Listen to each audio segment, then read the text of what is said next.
రాష్ట్రంలో ఎండలు మండిపోతున్నాయి. రోజు రోజుకు ఉష్ణోగ్రతలు పెరిగిపోవడంతో ప్రజలు తీవ్ర ఇబ్బందులు పడుతున్నారు. ఎండ తీవ్రతకు వృద్ధులు, చిన్నారులు వడదెబ్బలకు గురవుతున్నారు. రోజు రోజుకు 39 డిగ్రీల నుండి 40 డిగ్రీల వరకు ఉష్ణోగ్రతలు నమోదవుతున్నాయని వాతావరణ శాఖ అధికారిని శ్రావణి తెలిపింది. ఇక మరో 3 రోజుల వరకు ఆదిలాబాద్ జిల్లాలో 40 డిగ్రీల నుండి 41 డిగ్రీల వరకు టెంపరేచర్ నమోదు కానుందన్నారు. ప్రజలు తగిన జాగ్రత్తలు తీసుకోవాలంటున్న శ్రావణితో మా ప్రతినిధి ఫేస్ టు ఫేస్.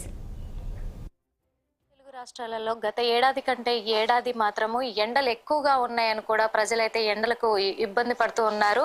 మరి ఎందుకంటే ఇప్పుడు ఏప్రిల్, మే రాలేదు, అయినా ఇప్పుడు మార్చిలోనే ఎండలు చాలా వరకు కూడా ఉష్ణోగ్రత ఎక్కువగా నమోదవుతుంది. దానికి గల కారణాలు కూడా ఇక్కడ వెదర్ రిపోర్టింగ్ ఇన్ఛార్జ్ మనతో ఉన్నారు శ్రావణి గారు. తనని అడిగి తెలుసుకుందాం. మేడం, చెప్పండి, అసలు ఎండలు తీవ్రత ఎలా ఉండబోతుంది? ప్రస్తుతానికి చూసుకున్నట్లయితే మనకి గత 2 రోజుల నుంచి ఉష్ణోగ్రతలు క్రమేపీనా పెరగడం జరుగుతుంది. మనకి ఉత్తర తెలంగాణ జిల్లాల్లో అత్యధికంగా 40 డిగ్రీల మేర ఉష్ణోగ్రతలు నమోదవుతూ వస్తున్నాయి.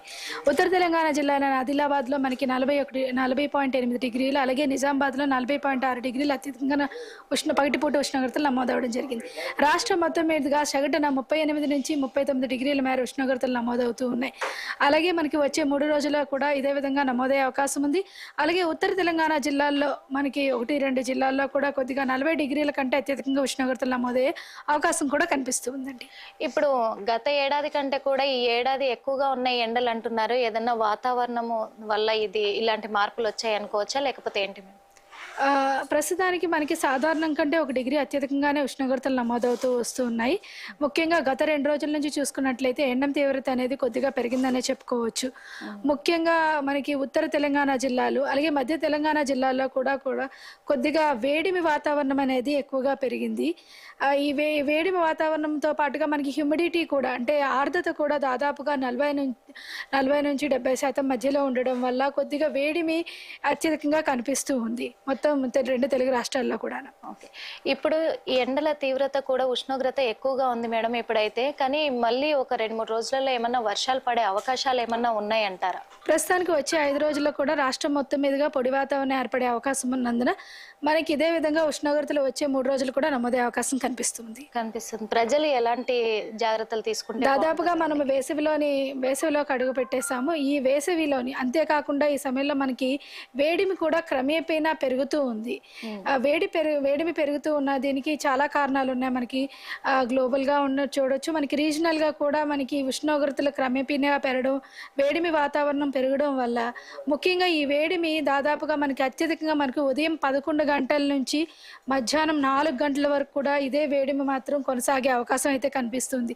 ముఖ్యంగా ఈ సమయాల్లోని బయట ప్రయాణాలు అనేవి చాలా వరకు తగ్గించుకోవడం మంచిది. ముఖ్యంగా వృద్ధులు, పిల్లలు అయితే ఈ సమయంలో మనకి ప్రయాణాలు అనేవి చాలా వరకు తగ్గించుకోవడం మంచిది. ఒకవేళ అత్యవసర సమయంలో ప్రయాణాలు చేయడం చాలా రోజుల నుంచి చెప్తున్నది ఈ సూచన ఏమిటంటే, మీరు ఖచ్చితంగా మనకి వాటర్ని క్యారీ చేయడం, నీళ్ళని తీసుకొని వెళ్ళడం మంచిది. అలాగే ఓఆర్ఎస్లు పట్టుకొని వెళ్ళడం మంచిది. అలాగే ఆరు బయట పనిచేసే కార్మికులు అయితే ఆ చుట్టుప్రక్కల ఉన్న వరకు నీటిని ఏర్పరచుకోవడం అనేది చాలా మంచిది. ఎందుకంటే ఈ వేడిమితో పాటుగా ఈ ఆర్ద్రత కూడా ఉండడం వల్ల మనకి వేడిమి మరింతగా పెరిగి ఈ డీహైడ్రేషన్ అవ్వడం వల్ల హీట్ స్ట్రోక్ కూడా వచ్చే అవకాశం ఉంటుందన్నమాట. చూస్తున్నారు కదా, మరి ఇప్పుడైతే ఎండల తీవ్రత మాత్రము చాలా 40 డిగ్రీల వరకు కూడా నమోదవుతుంది అని కూడా సూచిస్తున్నారు. కానీ రాబోయే ఈ 2-3 రోజులు కూడా చాలా ఎక్కువగా ఉండబోతుంది మరి ఎండల తీవ్రత. అందుకు ప్రజలు తగిన జాగ్రత్తలు తీసుకోవాలి, ప్రయాణాలు తగ్గించుకోవాలి ఎండపూట. అదే కాకుండా శీతల పానీయాలే ఎక్కువగా తీసుకోవాలని కూడా సూచిస్తున్నారు. ఇక్కడ కెమెరామెన్ ఉపేంద్రతో నిర్మల, 6 టీవీ.